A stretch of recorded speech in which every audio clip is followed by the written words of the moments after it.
a week into using the Rivian. Kind of like it a lot. The mapping is great. You can pinch and zoom in places. It shows you where chargers are. It's pretty useful.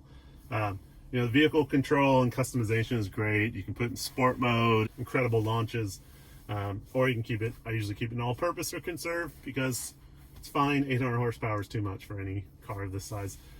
And energy usage and all kinds of, like, here's cameras in my dark garage. Anywho, the thing that sucks is the entertainment options. All you get are terrestrial radio, Spotify, logs into your Spotify account. That's okay. It's got TuneIn, which is like, don't Teslas have this for streaming music? I don't know. Tidal, which is a super strange choice for, people are obsessed with uncompressed MP3s as if they can hear the difference. And then you've just got your phone. If you don't want to use Spotify or you get tired of Spotify, if you want to use Apple Music, any podcast app, Audiobooks, there's basically nothing you can do. You have to grab your phone, find music, find YouTube music, and start playing it. That's terrible. Super unsafe. Don't ever do that. I found a solution. Just want to pop in here to say that you're about to see me using this CarPlay device, and I'm touching and scrolling and doing a whole bunch of stuff on it while I'm parked in my garage. But generally when I'm driving around, I do almost everything with voice. Pick out songs on Spotify or Apple Music using voice or other music apps. And I do all the texting stuff with voice because I want to keep my hands on the wheel and I want to keep my eyes pointed straight ahead. And taps are not great. Using your phone is terrible. I never, ever, ever touch my phone while using a car. It is the most distracting. The moment I do, I'm always hitting rumble strips and stuff. So I just never do it. So here's my solution. Went to Amazon, got this weird $200 CarPlay box made for older cars. It also does Bluetooth. So if you have a 2005-ish car, that might have just barely gotten Bluetooth. And CarPlay didn't really exist in cars till about 2016. So here it is. There's CarPlay.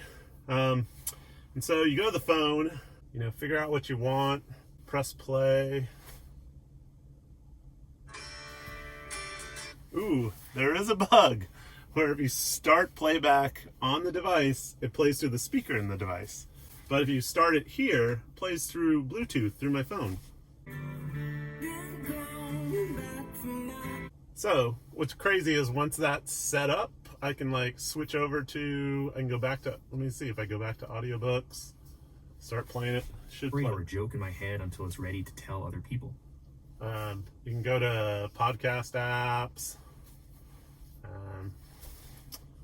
Just think about it. Yeah.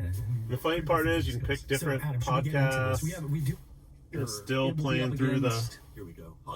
Still playing through the speakers. All these audio apps work, and then the other great thing is you get other mapping apps aside from all you get on the Rivian is this sort of flavor of Google Maps, and here you can do Waze, you can do Google Maps if you like them better.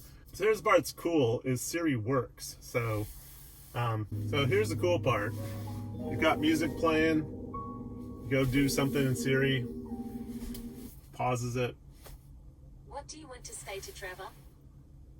Hey Trevor, I'm sending you a text message. Send me something back. It says, "Hey Trevor, I'm sending you a text message. Send me something back." Send it? Yes. Done.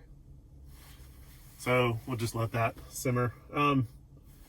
If you press play, it'll go back to what you're listening to.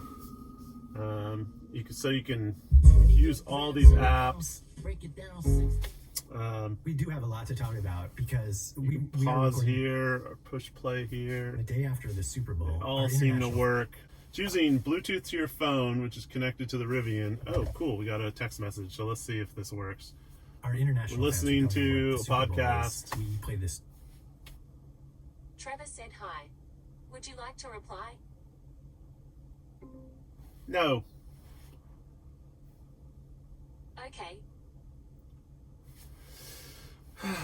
Go back to. We play this sport in America called football, but not So that's it. This thing actually works. This is about $200. It's a 9-inch screen, and I don't know. It's not bad. It kind of gives me what I wanted, which was alternate maps, podcast apps, audiobook apps, and more. And I never need to touch my phone. I never want to touch my phone while driving. Here's what it looks like on the dash. I haven't hidden the wires, but they go underneath, and there's a cigarette lighter right below the dash. But I think I can get a fishing cable and get it behind the dash and get it there. So it's much smaller than the the two screens. And it doesn't really, I'm a tall guy. Usually when I'm looking around, it doesn't really block any of my view because the hood is already here. So it's about on line with the top of the hood to me as a 6'3" dude. And like, it's just pretty great to be able to get to everything I want.